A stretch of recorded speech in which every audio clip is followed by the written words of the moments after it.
Beginning in the 1860s and continuing on into the latter half of the 19th century, Frances Fuller Victor lived and traveled throughout the territories of Washington and Oregon. During her time of residency and travel, Victor, a noted journalist and poet, published several books based on her experiences that went into great detail describing the landscape, geography, history, and culture of the newly conceptualized region of the Pacific Northwest. In the preface to one of her early books, published in 1872, titled All Over Oregon and Washington, Victor states her purpose for writing on the region. The great dearth of information concerning these countries there suggested to me the need of books which should faithfully and familiarly treat of them, their natural features and resources, together with their business and social condition. While it was a pleasure to me to familiarize myself with the country, the object of it was to enable me to answer, in print, all the various questions which had been asked me concerning it by Eastern people. While most ambitious Americans of the time were concerned with their own economic and commercial visions of the Pacific Northwest, Victor's vision was rooted in the literary experience, an experience that can exist beyond the physical and social limitations of the world. Victor's literary persona is developed through her poetical privilege, or her unique ability to produce profound literary works through her moral and mental capacities. Since Victor believed she had expert literary abilities and experiences, she attempted to use her pen to transform herself into a Westerner and Oregonians into a civilized people according to her own image. This middle-brow Easterner turned high-brow frontier woman was born in Rome, New York on May 23, 1826, spending most of her early adolescence in Pennsylvania and Ohio. Victor and her younger sister Meta were talented writers, and with the support of their mother, Victor had poems published in the Home Journal in New York City. The Fuller sisters soon gained recognition in elite literary circles, including that of Edgar Allan Poe. As young women, both Frances and Meta successfully navigated a literary world ruled by men. Victor's days in New York's literary circles came to an abrupt end in 1850 when her father's death took her back to Michigan to care for her family. However, reverting to life as a regular Midwestern woman kept neither Victor nor her sister Meta out of the literary world for long. They became assistant editors of the Detroit periodicals, the Monthly Hesperian, and the Oddfellows literary magazine. Domestic life intervened again in June of 1853 when Victor's marriage to Jackson Barrett took her to Omaha, Nebraska Territory, and away from her publishing career to try out homesteading. Unfortunately, both the homestead and the marriage were a complete failure, and in 1859, the then Frances Fuller Barrett returned, Son's husband, to New York to resume her literary career by publishing dime novels, journal articles, and other small pieces of to literary journals and popular magazines. Victor had lost her path and seemingly failed to fulfill her literary destiny, what she believed to be her poetical privilege. During this time, Victor seems to struggle with her identity. Her passion for writing, her confidence in her talents, and her desire to become the author of her own life, both literally and figuratively, all confuse her role as a traditional 19th century woman. Victor continued to resist against the barriers that kept her from writing, however. Victor obtained a divorce on grounds of desertion in 1862 and left virtually no written evidence of either the marriage to or the divorce from Barrett. Frances Fuller married Henry Clay Victor in 1862, the same year as her divorce from Barrett. Henry was the brother-in-law of her sister Meta, whose husband owned a publishing company in New York. With the support of Meta and her husband, Frances was able to secure a deal publishing novels and other short stories. Henry had worked his way up in the ranks, and at the time of his courtship with Frances, was the first assistant engineer in the U.S. Navy. Yet, historian Thomas Vaughan concludes of this union. The decision to marry this career sailor, 2.5 years her junior, would bring our romantically inclined historian moments of happiness intermixed with a dozen years of grief and humiliation. Henry was an officer, but not a gentleman, a good engineer, but a financially irresponsible sot. Frances was once again legally, if not emotionally, tied to a husband. Victor was writing for profit, which forced her to compose what the publishers told her to, greatly stifling her creative desires. What may have seemed a marriage in support of her literary abilities was now presenting obstacles preventing her from fulfilling her destiny. Victor had no choice but to separate herself from her financially irresponsible sot and earn her own money and, hopefully, make a name for herself as a great American writer. A year after their marriage, Henry was ordered to board the USS Narragansett for a secret mission along the Pacific coast. The pair set sail in March of 1863 for Acapulco, Mexico, where Henry would board the ship and Frances would continue on to San Francisco alone. While in San Francisco, she was in contact with the editor of a Sunday journal called Golden Era, one of the leading weekly journals, including acclaimed contributors such as Mark Twain and Bret Harte, and thus began publishing weekly columns under the pen name Florence Fane. As Florence Fane, Victor gained entree into the political world and became a commentator on such controversial issues as feminism, temperance, and environmentalism. Victor's transformation extended from her writing to her own sense of regional identity in a series of writings exploring how a newcomer from the East became a Westerner. In one of her first columns, Victor recalled her entrance to San Francisco on the Panama Railroad as nothing short of transformational. She confessed that on that memorable ride she had shed her loyalty to New York City and become a Californian. Later, she even invited her readers to remember how they too had changed from New Yorkers, Chicagoans, Bostonians, and cosmopolitans into Californians. By transforming herself, Victor shed the unfulfilling and restricted experiences of Midwestern life and encompassed the liberating and fresh start opportunities the far West might provide. After 2 successful years as a journalist amidst an unstable married life in San Francisco, Henry informed Frances he was planning to settle in Portland, Oregon, where he had found a new job opportunity.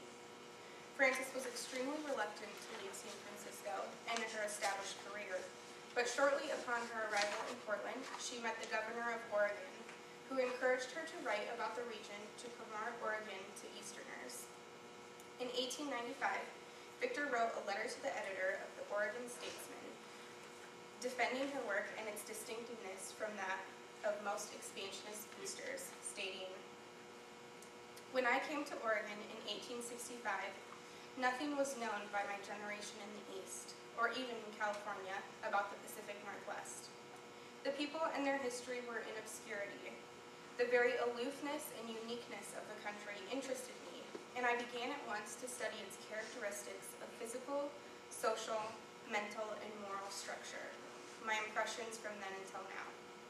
At present, Oregon is very well known. I do not say that it is well known because I have written it up for 30 years. What I do claim, however, is that I never take up a book about the country in which I do not recognize my own work.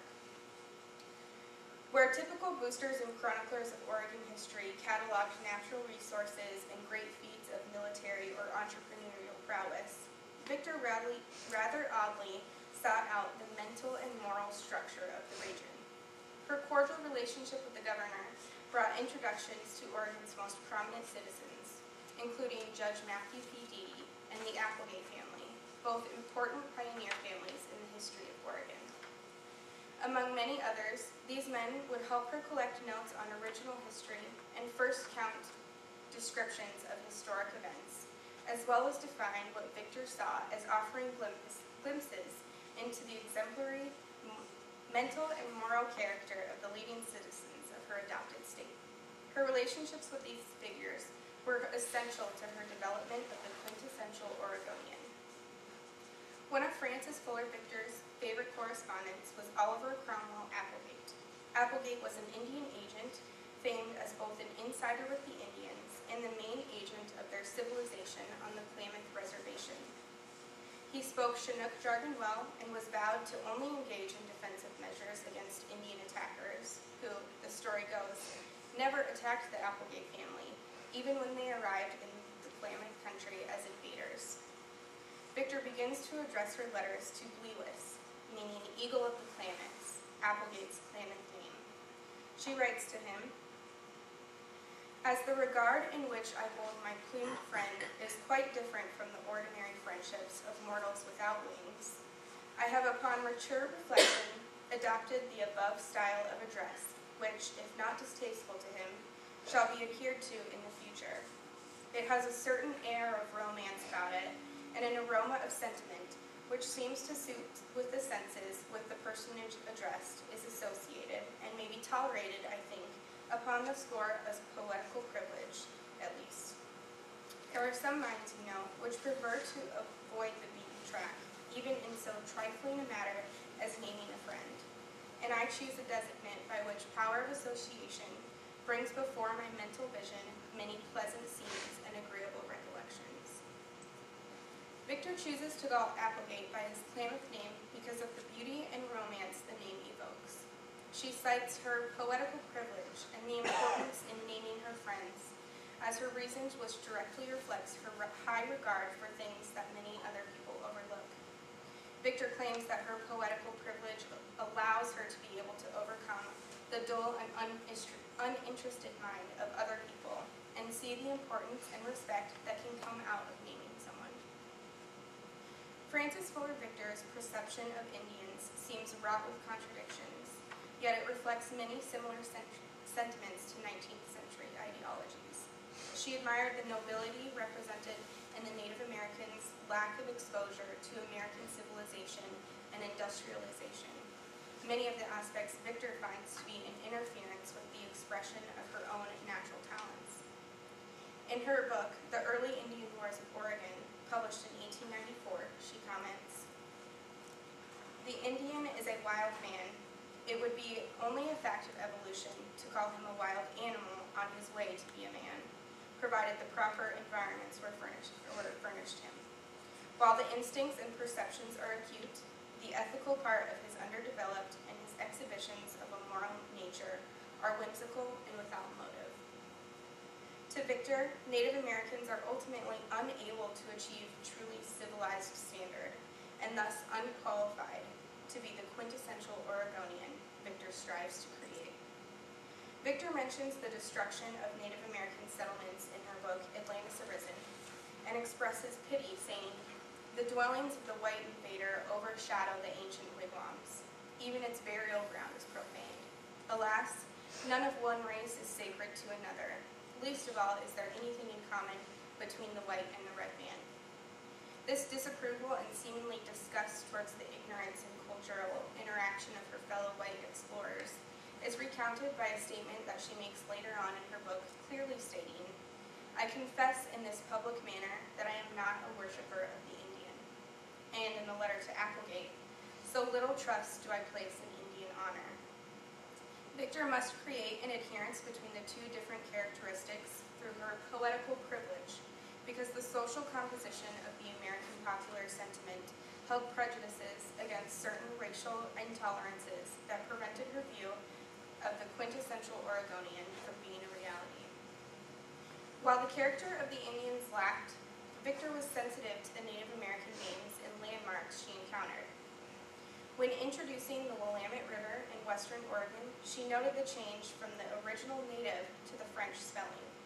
She criticized, "I am impelled to enter my protest against the violation of truth and good taste in giving so sonorous and musical a word as Willamette the French termination of et, and furthermore substituting an I for the nobler sounding A. The word is Indian in origin, and they gave it the native pronunciation of Willamette. Spoken properly, it is a beautiful name, but as corrupted, it is a senseless jingle." At every turn, Victor recognizes a certain literary beauty within the presumably uncultured Native Americans. Victor draws from the familiar image of the noble savage. The Native Americans are uncultured and uncivilized, but she also uncovers a romantic perspective to the primitive language and culture. She strives to advance the Indians through this understanding, but her literary self is the only capacity in which the idealization of the Indians can survive. Frances Fuller Victor's projected literary self endeavored to identify what it meant to be an Oregonian. In Victor's correspondence with Oliver Applegate, she criticizes Joaquin Miller, recognized as a significant Oregon poet at the time. After quoting an excerpt of Miller's poem By the Sundown Seas, describing the grandiose Cascade Mountains and the surrounding atmosphere and landscape, in a letter to Applegate she comments, "The italicized lines are pretty conceit, are they not? Then Miller has grown bold enough by success to dare to own himself an Oregonian. Perhaps he will come out a manly man yet, as I think he will a genuine part. The worst of Miller is his lack of culture. You may read all his poems from beginning to end and not find one lofty thought, philosophical deduction. The aesthetic nature in him finds expression solely in the descriptions of the material world, and they are very good. But if he at last dares to be true, I can clasp hands with him, or bring my leaf of bay to twine in the chaplet. Fame is breathing for him cordially enough." Victor claims that to be a true Oregonian, one needs to be manly, philosophical, and aesthetic, embodying the moral and mental characteristics of a true Oregonian, and is frustrated that Miller can gain fame for such rudimentary work. Victor's poetical privilege would allow her to civilize Miller, but her accomplishments are unrecognized. Miller's influence has had a larger impact and more recognition because he had been in the territory for a longer period of time and, not insignificantly, was a man. However, to Victor, Joaquin Miller could not be Oregon's great poetical genius because he did not have the inborn characteristics for genius that Victor and Applegate possessed. Despite her valiant efforts to discover and preserve Oregon history, Victor's poetical privilege was constantly under assault by editors, publishers, and the American readership. During the years of 1878 to 1890, Victor worked with Hubert H. Bancroft on his 28-volume History of the Pacific States. Victor was solely responsible for the authorship of several of these books, but Bancroft denied her any authority or recognition within the collection. Victor is most famous for her work in the histories, yet Bancroft is the most critical of her poetical privilege. Victor even commented, "I find that Mr. B is given to making disparaging remarks, not necessary to the truth of history of some of the most prominent men of early times." Frances Fuller Victor's literary abilities and belief in her poetical privilege created a conflict within her identity. She felt she was destined for great things, but unfortunately, the moral and mental character of the Pacific Northwest that she wished to portray was not what Americans of the time wanted. Victor created a literary experience of her beloved Pacific Northwest that allowed for her to elevate the people and the place, but was ultimately unsuccessful in gaining her own recognition and fame.